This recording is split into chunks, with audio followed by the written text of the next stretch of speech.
上了！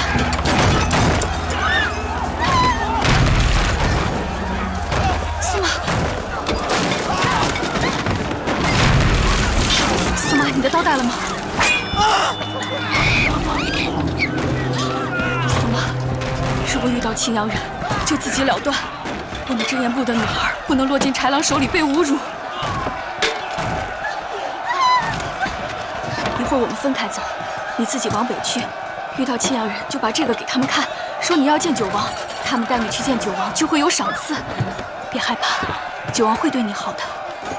他们青阳的恶狼，怎么可能对我们真眼人好？别问为什么，到时候你就知道了。我不走，我要和你们一起，我要保护你们。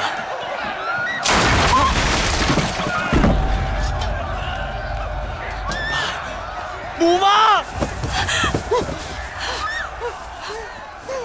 看到了吗，阿苏拉？好好活下去，因为已经有太多人为你而死了。走，走，走。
阿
子，世子别怕，世子，我们已经在回北都城的路上了。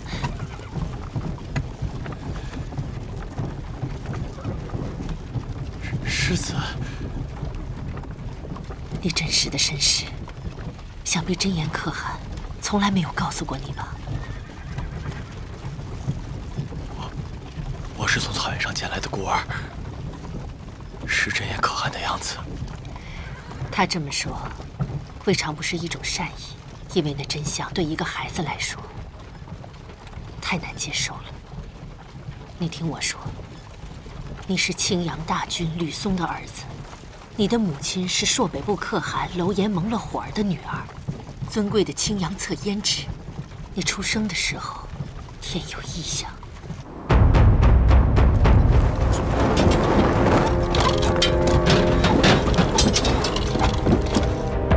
太阴县事，胭脂怀的是灭世的灾星啊！灾星不除，暴雪不止，请大军将灾星祭天，一指天怒。灾星祭天，一指天怒。灾星祭天，一指天怒。快进去！胭脂，再使把劲儿，使劲儿啊！使劲儿！胭脂，使劲儿！胭脂，你再使把劲儿，再使劲儿啊！胭脂，表哥，让我带兵出城去，和他们谈谈。龙哥真皇，你的刀是草原上最利的刀，但不是所有事情都像绳结可以一刀两断。你也听信那些无知妄人的话，相信自己的亲生骨肉是魔鬼？我不相信任何人的话。你听我的，帮我做件事。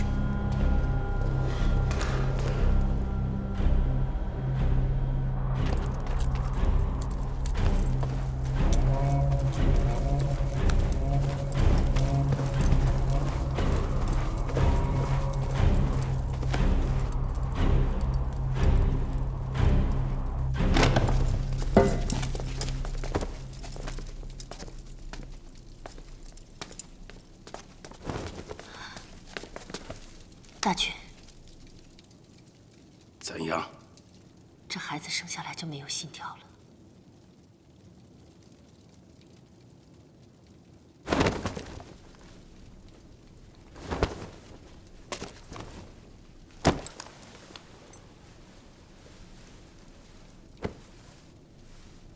乐魔，这个孩子是天神没有给我们，天神要把他带走。不，你们要杀了他，你们每个人都要杀了他。乐魔，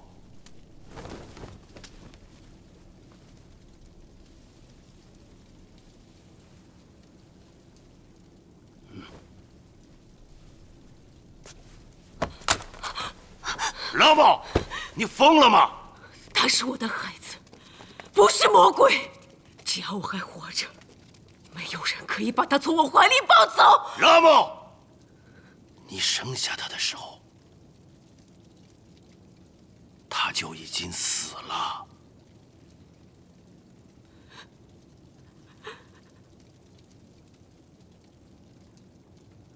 我要给我的孩子喂口奶。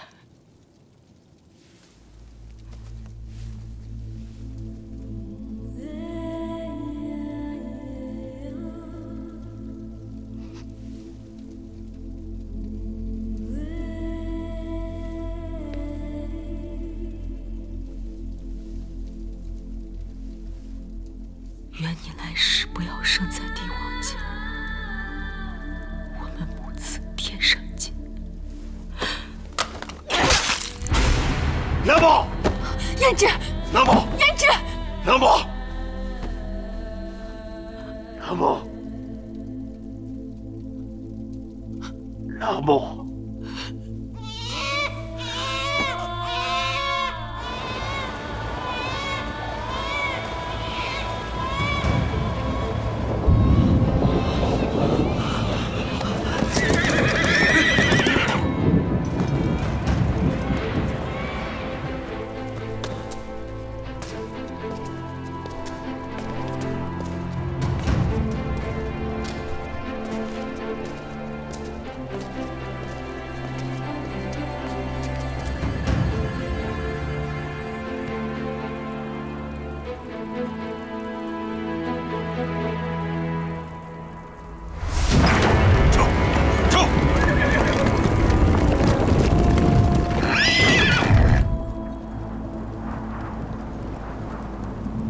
大军把你送到真言部去抚养，可是人的身世是不能改变的。按照咱们草原上幼子守夜的规矩，你就是青阳的世子，是未来要继承整个草原的人。不可能，青阳部是草原的恶狼，就是他们派人灭的我们真言。倩姐姐和苏妈，他们在哪儿？世子，你和他们不是一类人。龙哥沁死了，宋麻也已经是奴隶。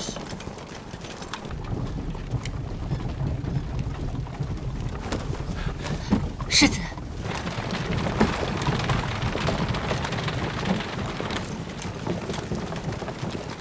停车！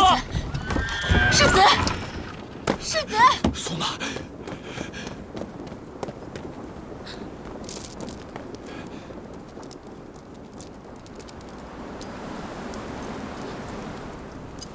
世子，世子，他们只不过是一群被灭了族的奴隶罢了。把世子带上车。是。别！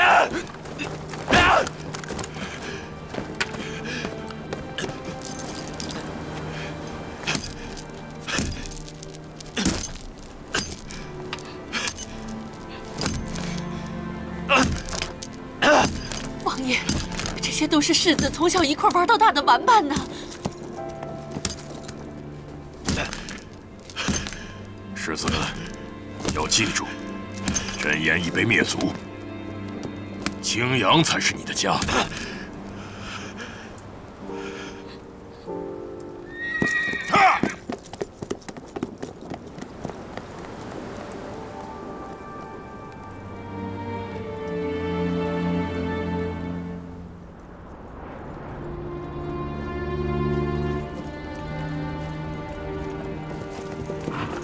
苏妈，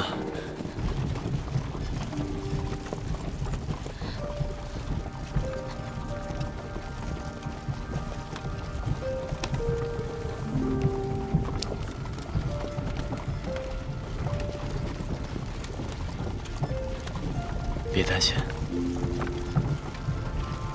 我会保护好你的。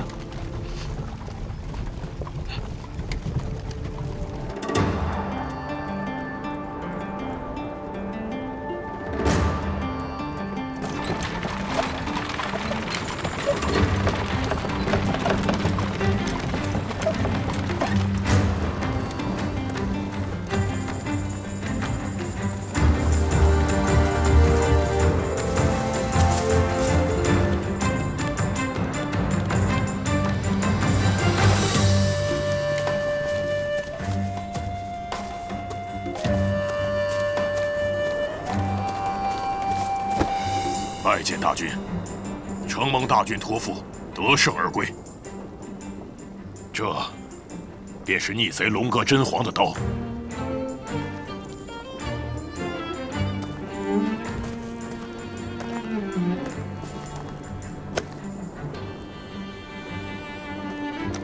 凯旋归来的英雄，你才是今天的主人。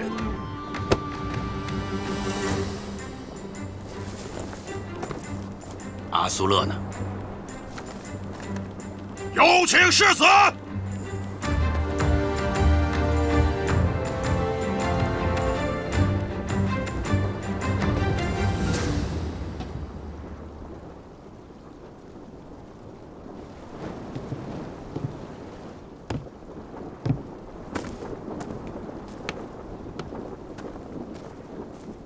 大军，他可能在战场上受到了惊吓，还没恢复过来。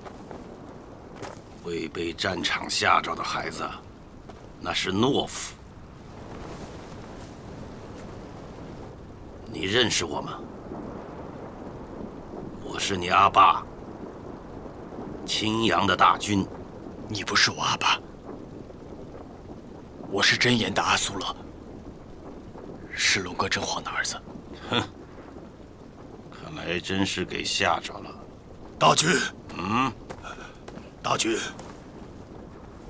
今天是九王凯旋归来的好日子，又有了那么多的奴隶，灭真言部各家都有出力，也都有损伤。是不是趁着这个好日子，把这些奴隶分给各家，让我们也沾沾这凯旋的喜气吧？把奴隶们平分了。多谢大军，奴隶是我们家的，可抢我们家奴隶。苏玛不是奴隶，脸上有烙印的，不是奴隶就是畜生。苏玛不是奴隶，他们都不是奴隶。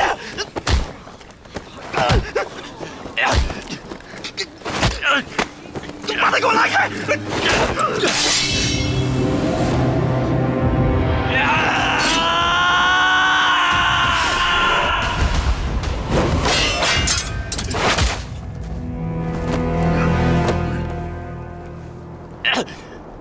想杀青阳大军，死罪！你这么做是想救那些奴隶吗？你是我儿子青阳的世子，只要你求我，我就能把这些奴隶都给了你。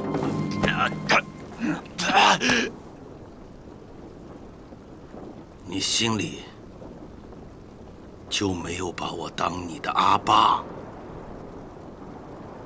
是吗？我是真言部的阿苏勒，是龙哥真皇的儿子。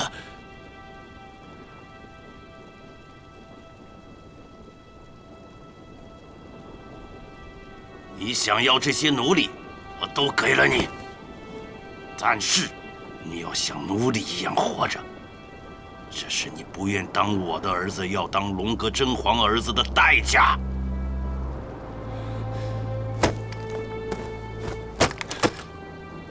男儿腰间没有刀，你什么事都干不成，更别说你还想保护别人。这是龙哥真皇的刀，拿起它，当你的奴隶王。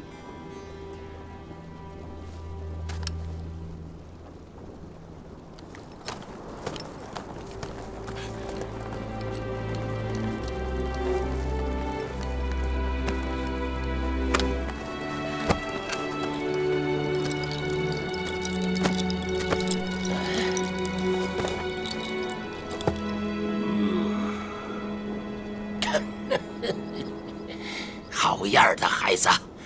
在北都城敢这么跟大军说话的人，就属你和我了。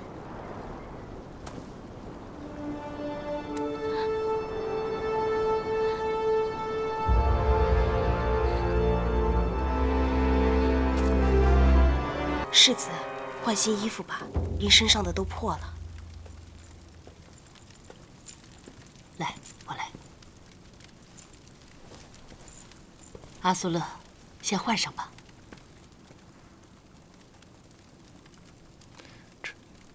这是亲姐姐给我做的。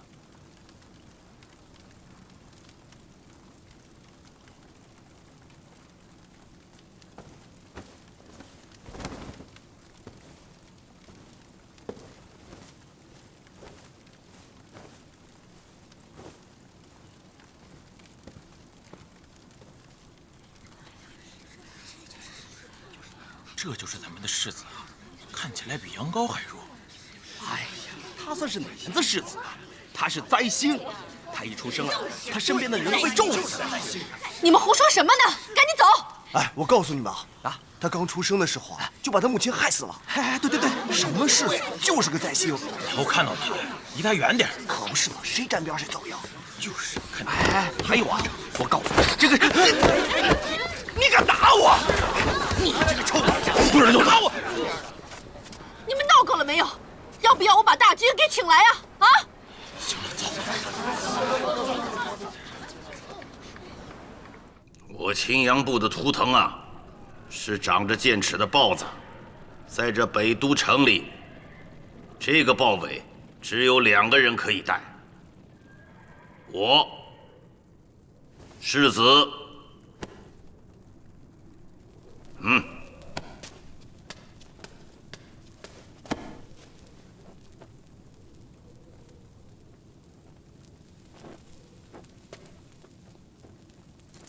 我青阳部自古以来的规矩就是幼子守业。你是我最小的儿子，就是草原未来的大军。龙哥真皇有没有告诉过你，我为什么给你起名为阿苏勒？阿苏勒，在我们青阳的古语里，意为长生。阿爸希望你能长命百岁，将来你能统治这片草原，长治久安。如果你还有这个理想，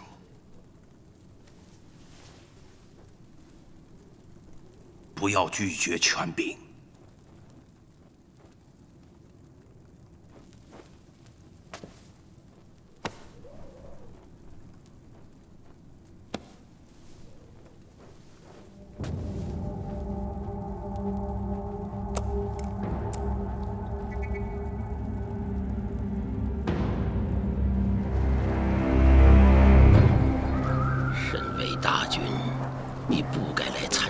逆贼的葬礼。他是逆贼，还是我表弟？他叫我哥，我来送他，谁敢说不？龙哥真皇到底为什么会叛乱？他抢了附近部落的草场，乱了祖宗留下来的规矩。可他那么忠诚，还替你抚养了儿子。我是大军，我是这个草原最该守规矩的。我要是乱了规矩，那草原就乱了。那你就不能给他一次机会吗？我给了，我让额鲁给他带话，只要他屈服，我就能让他活命。你是了解他的，他那样的男人，让他屈服，他不如去死。沙汗，你知道草原上为什么会有这么多的你杀我，我杀你吗？太穷了，吃不饱啊！要是人人都能吃饱，也许这草原上就会少了很多你杀我，我杀你的事情。可草原上就是这么穷，你吃饱了，他就吃不饱。冬天了，牛羊都会饿死。我知道一个地方，土地肥沃，麦子堆得比山还高，终年都不下雪。草原上怎么会有这样的地方？东路，可东路和我们隔着海呀。隔海怕什么？我们渡海过去。沙汗，你说我要能从东路搞来粮食，暂缓饥荒，那这草原上是不是会少了很多战争？我需要一个人替我去东路。沙汗，你是我最相信的朋友，也是草原上最聪明的人。我相信只有你才能说服那些狡猾的东路人。愿不愿意做我的使者，去东路？在北都城里，我还有一个放心不下的人。一个酒鬼死在雪地里都没人收尸的人，你还有放心不下的人？我担心的是阿苏勒，他分明没有做大军的命，却不得不背负着世子的头衔。你的好儿子们都已经开始惦记你的权柄了。我把世子的头衔给了他，今后看他自己的造化。他哥哥们都是豺狼，大军把羊羔扔到狼窝里，却说要看他自己的造化。羊要活命就要变成狼。这里是草原，可在草原上要有战胜狼的本领。你挑2个勇敢的孩子给他做伴当，再找个名头响亮的武士给他当老师，这是我的条件。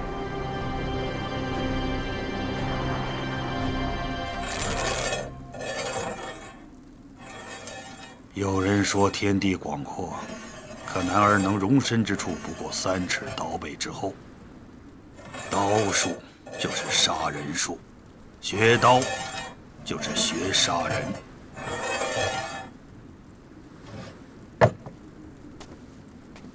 我想问问世子，为何来学道？当时真言不被灭族的时候，要是我的手有力气握起刀，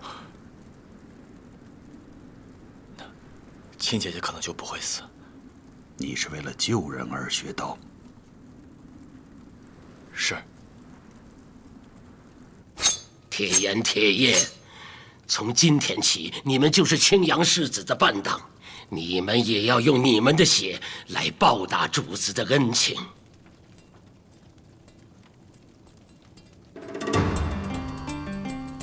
铁岩、铁叶，一日侍奉主子，一生侍奉主子。主子的命就是我们的命。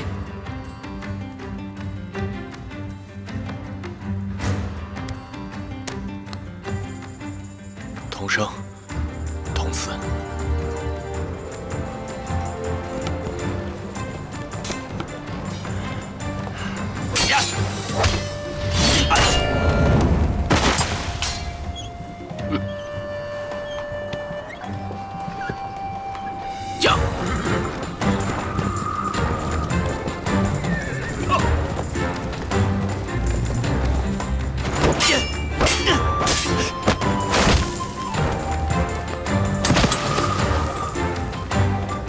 起来，站起来！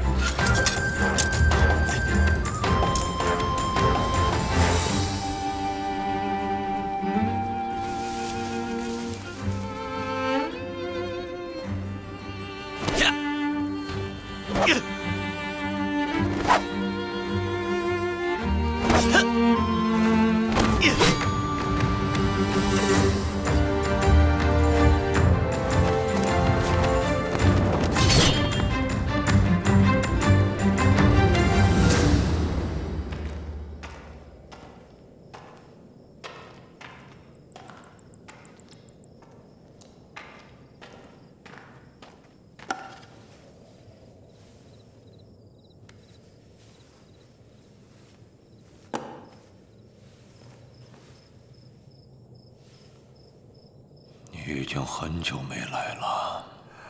世子回来了。是那个从真言部回来的孩子吗？是的，殿下。带他来见我。殿下，请恕木离不敢，让大军知道了，这是死罪。你不必多虑，我就是想见见他，不会对他不利的。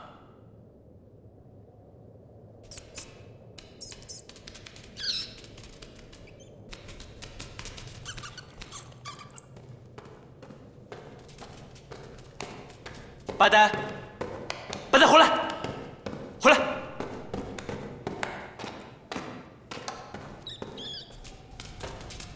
八呆，八呆。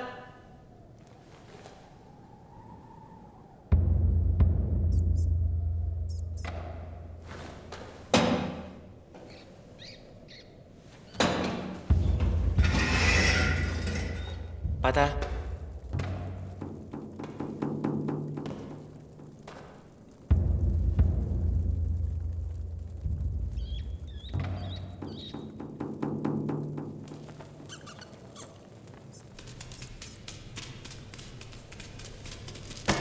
这是你的小东西吗？八呆，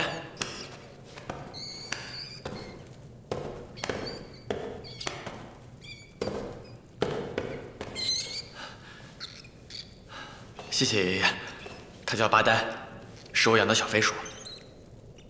你叫我爷爷？爷爷怎么会在这儿啊？我还从来没听说过北都城有这样的地方。这叫地牢，在北都城有很多这样的地方，这里关的都是犯过错的人。那爷爷您犯了什么错？我很多事得罪了大军。哦，对了，你到这里来见我，千万不能告诉大军呐。好。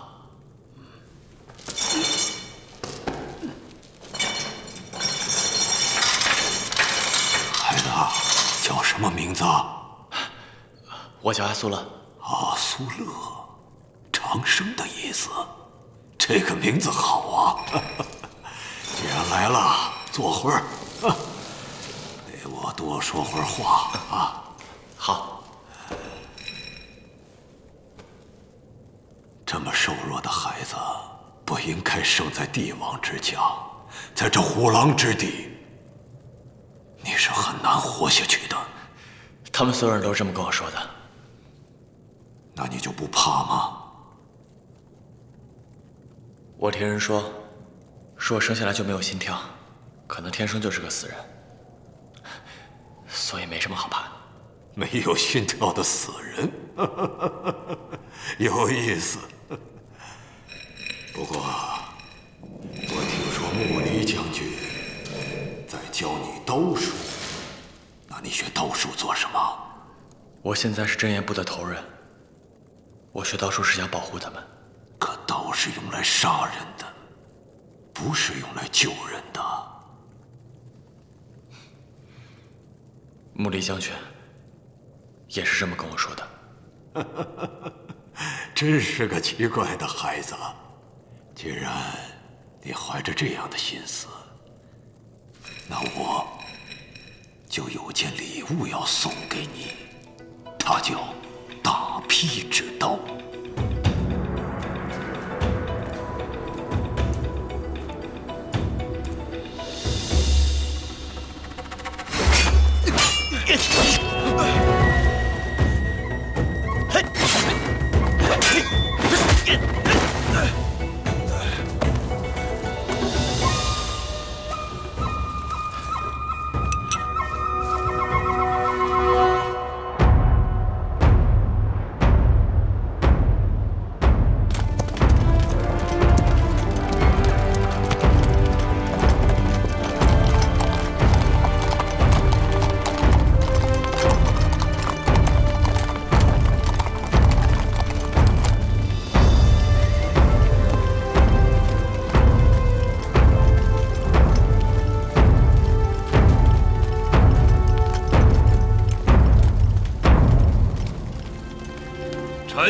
拓跋山岳，大印朝所属下唐国三军制司，代唐国公爵百里公殿下致意青阳大军，愿两国永为和睦，有如兄弟。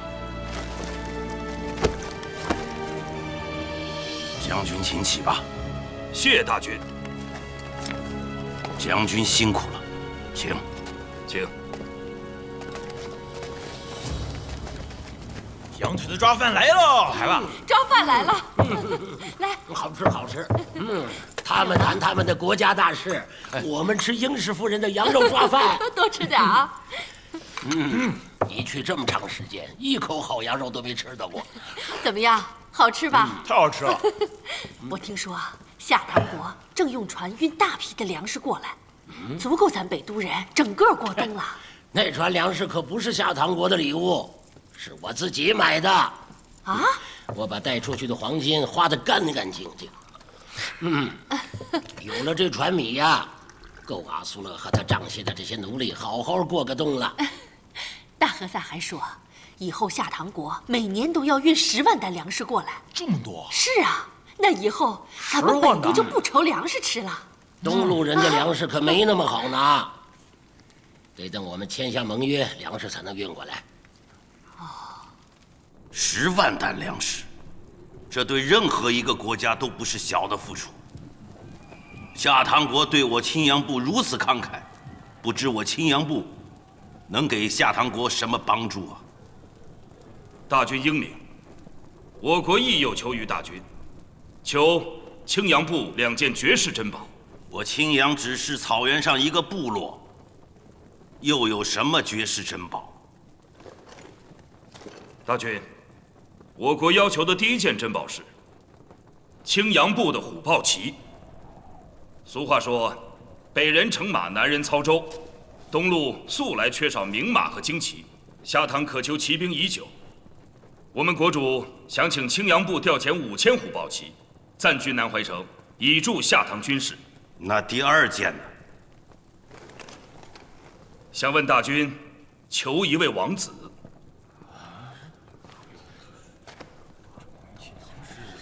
我的儿子。魏正盟好，夏唐愿意把一位郡主嫁给青阳的一位王子，并请王子驾临敝国。敝国将教这位王子东路最完备的军政知识，将他培养成大军最出色的左右手。夏唐国的意思是我们兄弟当中有一人要去做人质，不是人质，是贵宾。我国国主还会把自己的独生爱女嫁给这位王子，也就是说，她将会是夏唐国唯一的驸马。待学成之后，夏唐国愿以黄金1000斤、鱼鳞钢10万斤、大船50艘作为嫁妆，送郡主夫妇返回北都。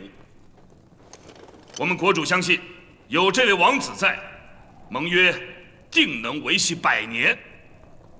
对了，大和尚，我听说他们夏唐国要把他们的公主嫁给咱们的王子呢。不是公主，是郡主。听起来啊，还挺般配的。我也要娶一个。你算了吧。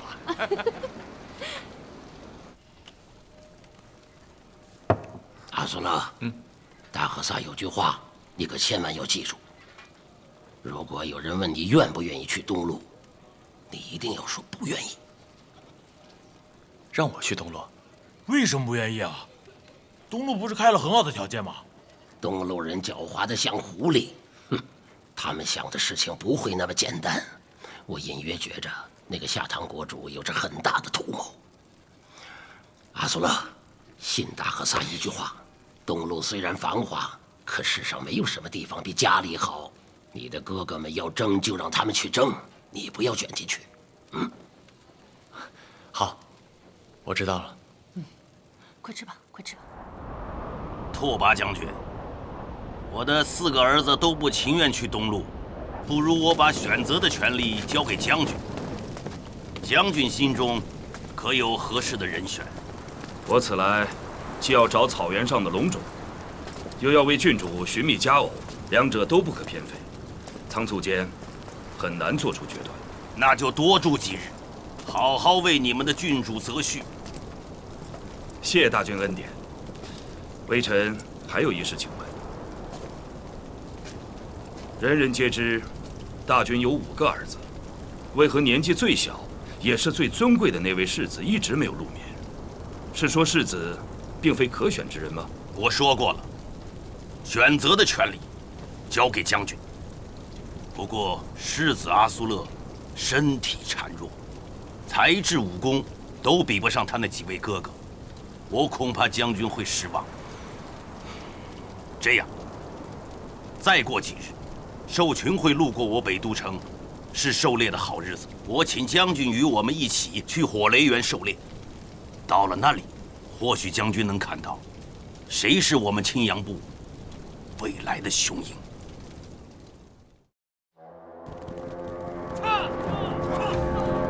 狐狸们足足用了20几日，才把这些猎物赶到了一起。一次盛大的狩猎，收获的猎物啊，也只够我北都城的冬天1成的口粮。久闻青阳狩猎场面宏大，但亲眼见到，还是远胜于耳闻。拓跋将军，你可知道我青阳的猎场为何是在这个地方？请大军明示。这个地方以前是战场，当年我的父王钦达汗王就是在这里击败了风炎皇帝。从此，你们东路的兵马再未踏上过我青阳的土地。每到这个季节啊，我北都城的男儿就要在此狩猎，以示不忘我祖先的勇武。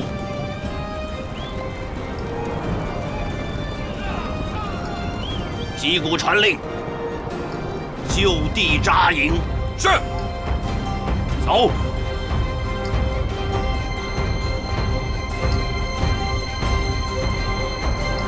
狼群来了！豺狼来了！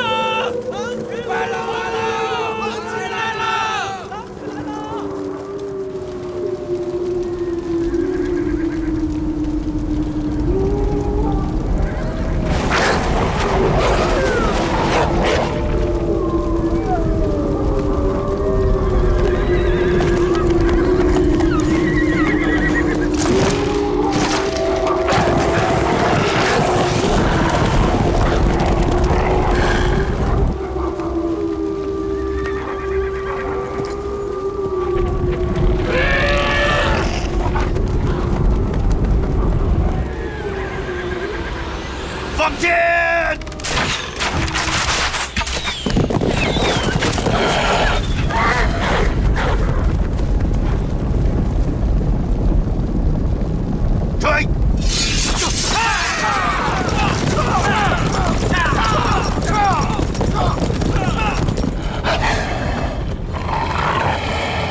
要干什么？我手里有刀，我可以保护你。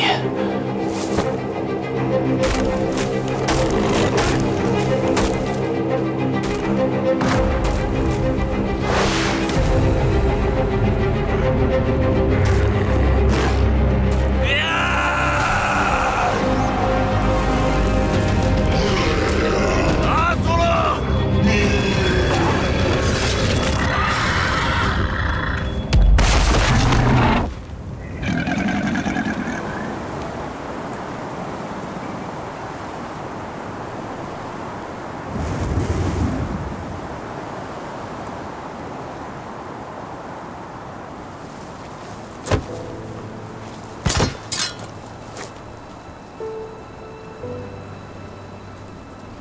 开城门！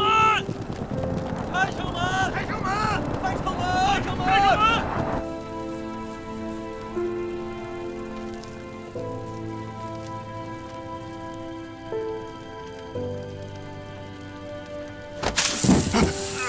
按住！按住！按住！按住！按住！按住！按住！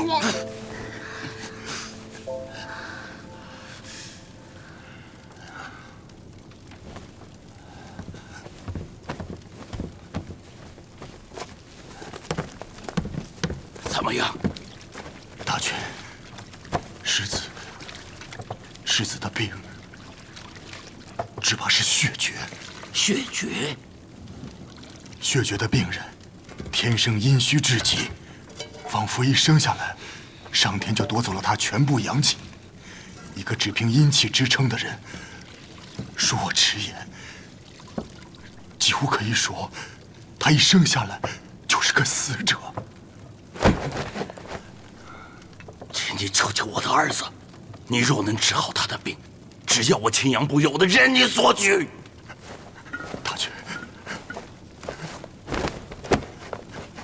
大军，血绝是血症中的绝症。医书上曾经记载，浮生不过刹那，命归万古清尘。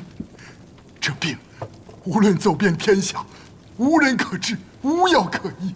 陆子瑜愧对大军的信任，就此告辞。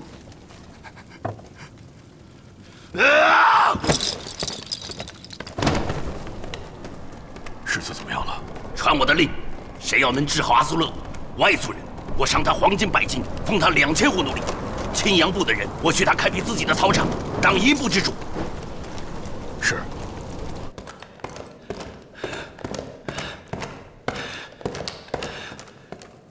是你，你才是阿苏勒真正的刀术老师。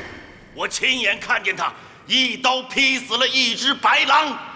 那是杀神的刀术，居然用它来斩狼。不过他小小的年纪，竟然用此杀死了一条白狼，这说明他很可能继承我帕苏尔家族的血液。我只要他能够平平安安的长大。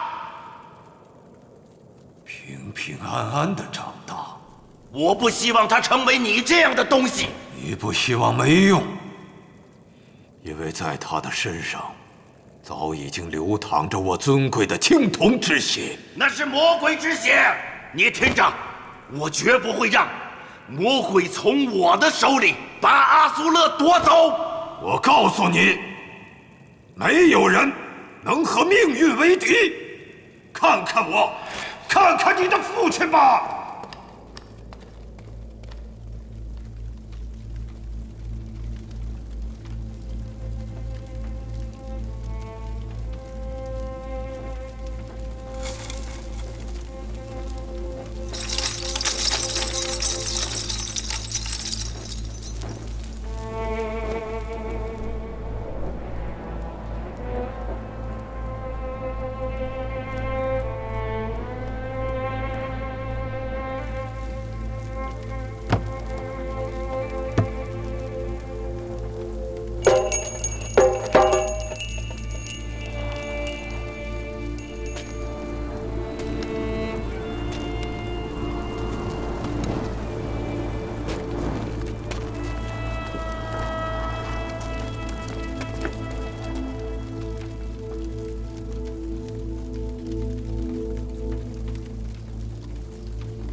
个月了，阿苏勒没有任何苏醒的迹象。萨满的秘术也不过是暂时延长他的寿命，我能做的也就这么多了。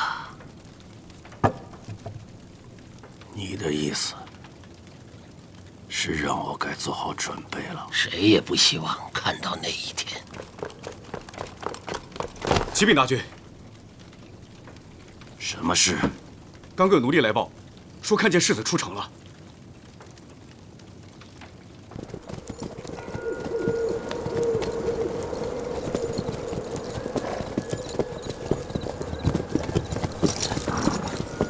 沃勒尔，你看，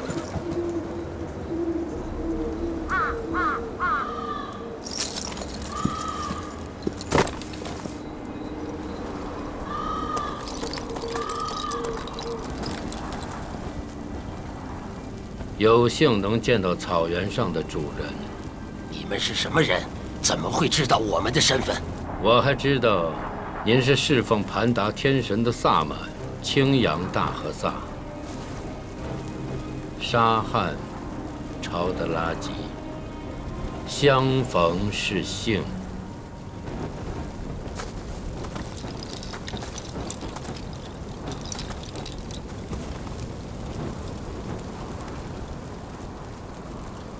我们是方外之人，世子的病情应该有办法可治。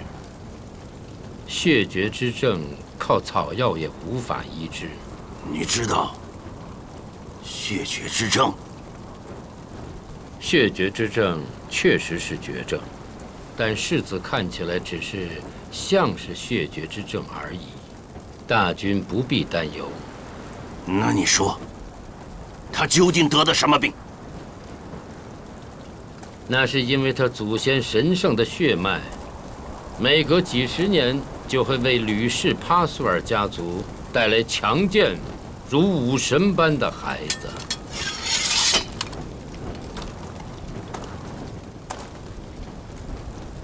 这是我们家族的秘密。这世间的秘密到最后永远都不是秘密。当然，我也是偶然知道的。世子眼下的状况，就是因为他继承了那强大的血统而又不完整。如果让一个孩子非要继承一个强大的血统，那只会危及自身。我倒有一个办法，可以救世子一命，但不得不压制这世子身体里那强劲的血脉。你要是能治好他的病，要多少钱我都给你。你都准备好了吗？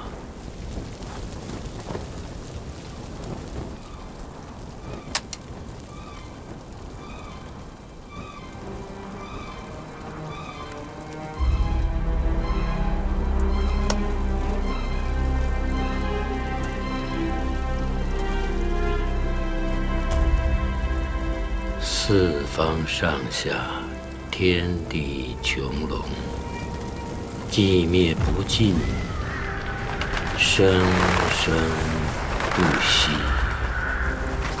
那是秘仪之境，空虚之阵。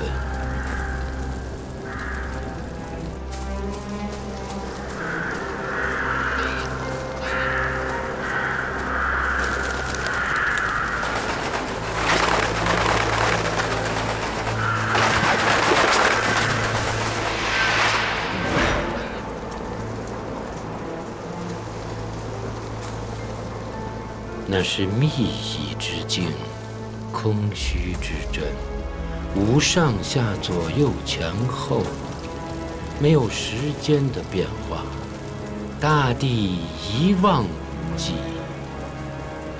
这样的境对于人类来说，你再怎么奔跑，也没有边缘。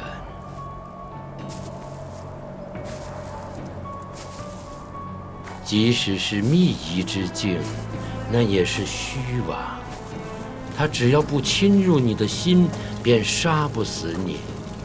总有一天，你会遇见这样的事。到时候能救你的只有你的心和刀。心如石镜，刀如虎踞，二者皆不可轻动。你需要我救你于毁灭否？你可要我救你于毁灭否？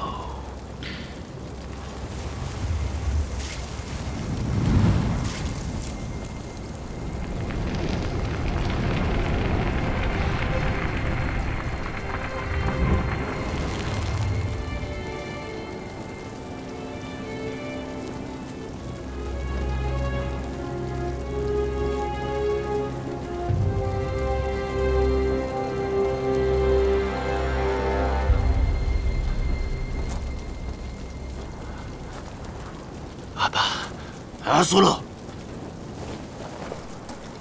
阿苏勒，阿爸，所幸没有辜负了大军的期望。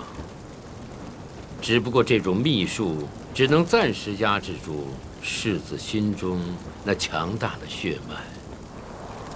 我想告诉你的是，24岁仍然是他的大劫。若到了那个时候，还没有治本的方法，世子的性命也还是堪忧的。我的孩子，你的魂将永远不朽，你将永远行走在天空上，与星辰同命。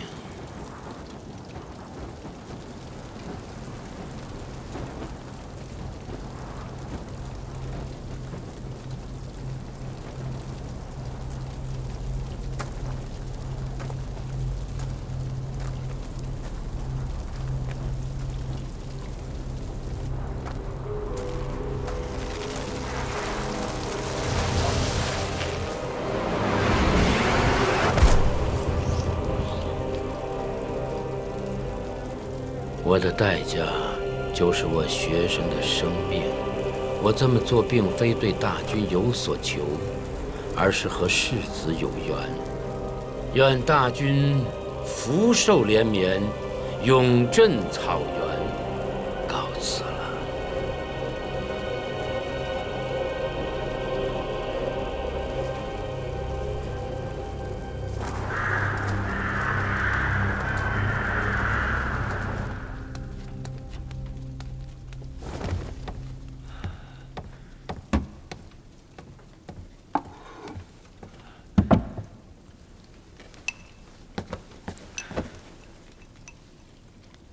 大军到！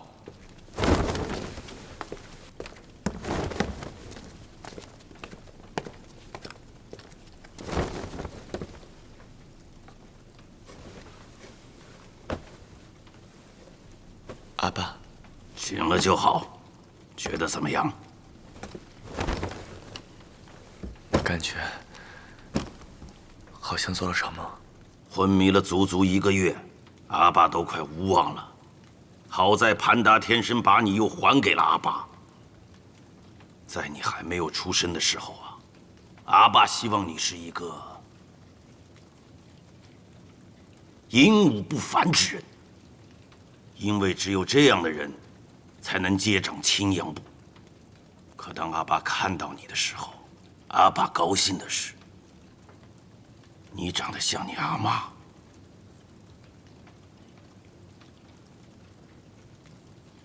从来没听阿爸说起过阿妈。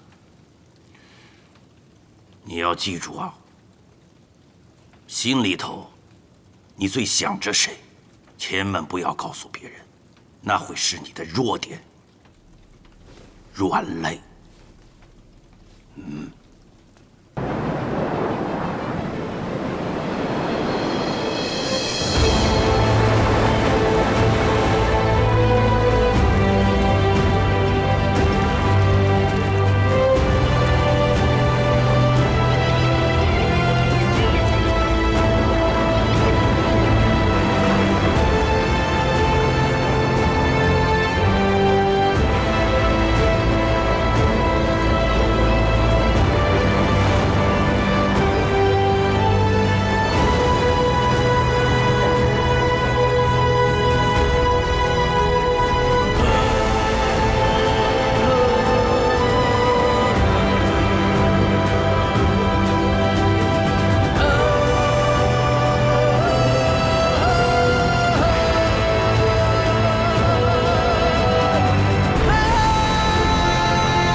天色已晚，委屈世子和王爷在这峡谷中扎营，休息一晚。前方不远处应该有个市镇，将军为何要在此扎营呢？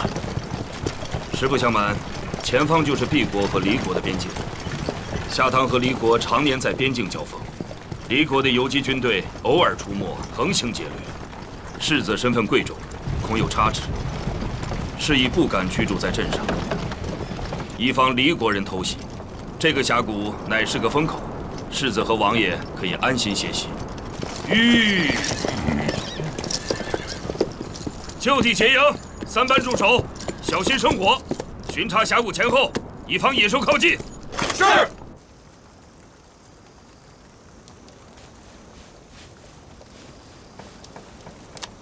这是路过上个镇子的时候，我让铁爷专门去买的。他们东路人手艺比我们草原精巧，有了这个，你就不用再炖水梳头了。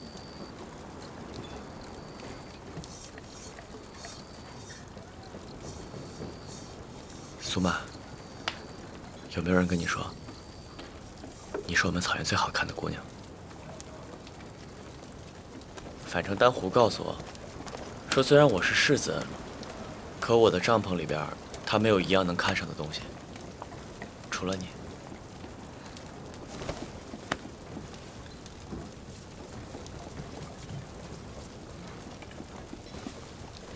他们都说南怀城有好看的姑娘，可跟我有什么关系啊？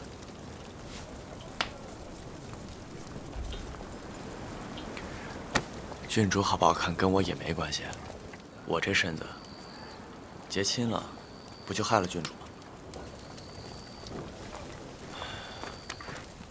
我当时就应该让阿爸给我一群羊，我骑着马带着羊群去没人的地方生活。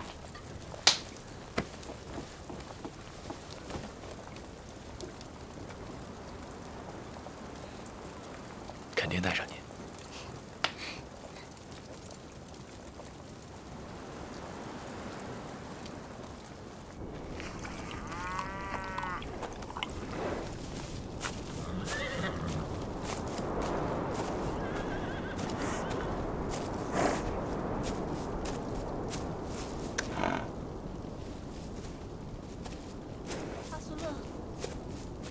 阿苏勒。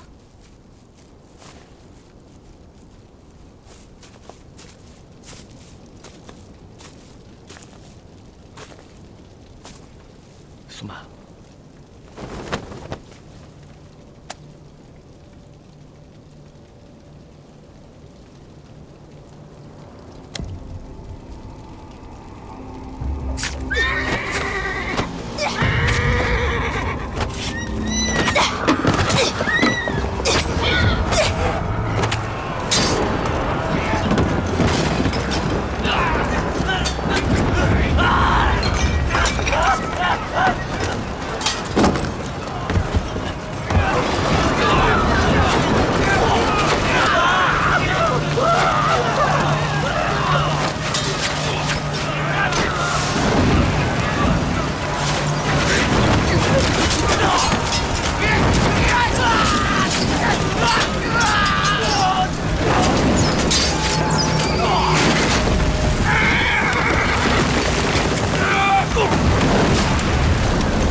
世子，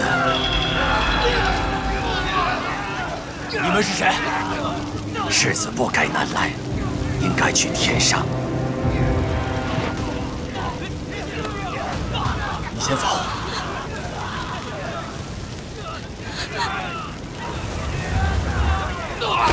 呀！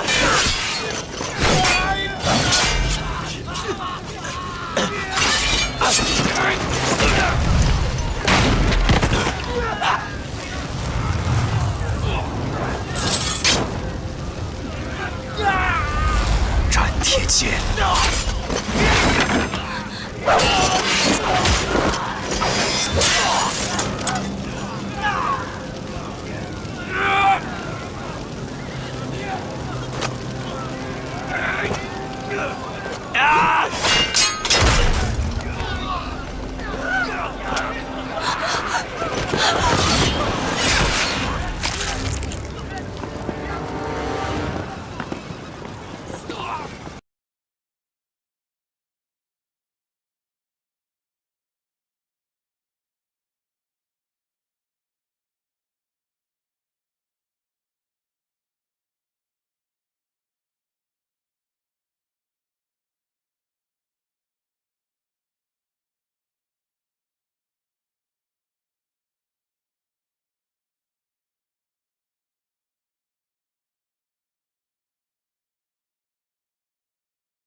世子，快把世子带走！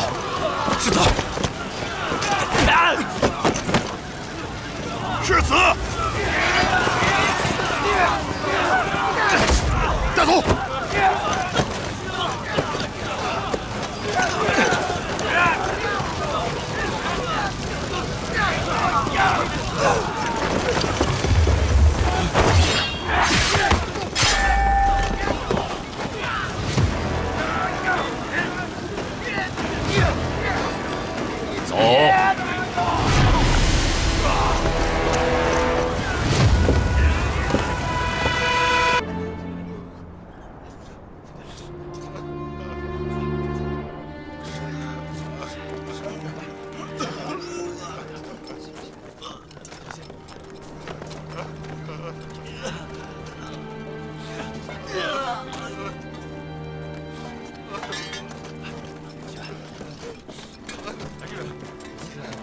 他们就是你们下唐国的敌人，黎国人吗？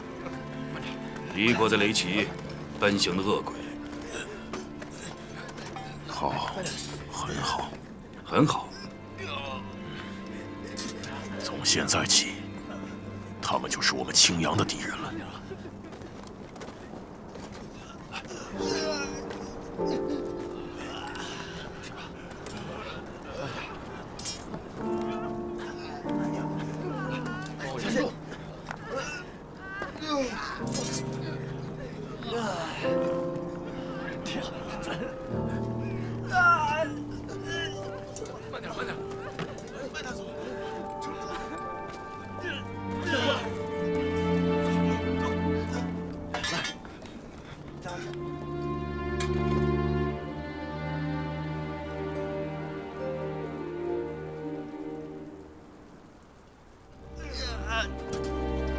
了。